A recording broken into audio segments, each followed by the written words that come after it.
The Gambler by Fyodor Dostoyevsky. Translated by C.J. Hogarth. Chapter 1.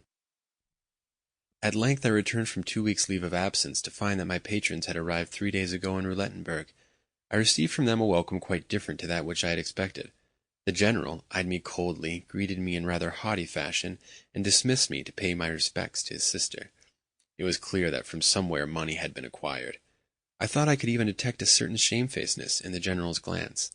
Maria Philipovna, too, seemed distraught, and conversed me with an air of detachment.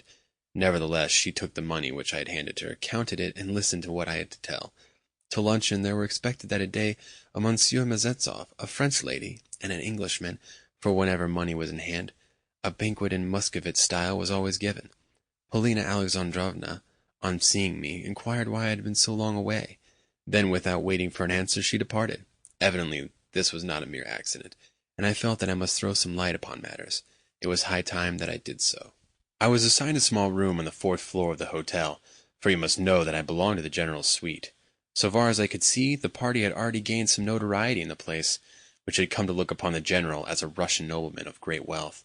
Indeed, even before luncheon he charged me, among other things, to get 2,000-franc notes charged for him at the hotel counter, which put us in a position to be thought millionaires, at all events for a week. Later, I was about to take Misha and Nadia for a walk when a summons reached me from the staircase that I must attend the general.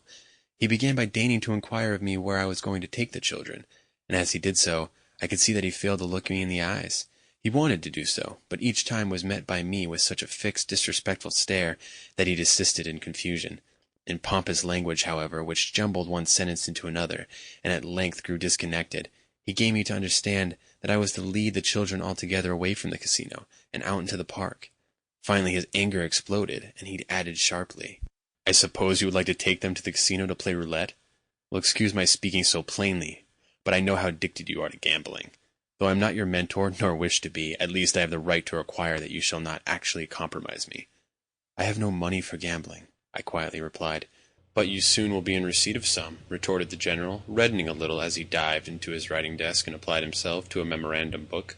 From it he saw that he had 120 roubles of mine in his keeping. "Let us calculate," he went on.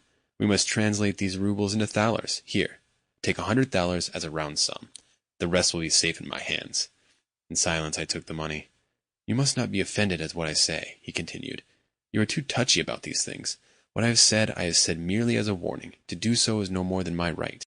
When returning home with the children before luncheon, I met a cavalcade of our party riding to view some ruins, 2 splendid carriages magnificently horsed, with Mlle. Blanche Maria Philipovna and Polina Alexandrovna. Sample complete. Ready to continue?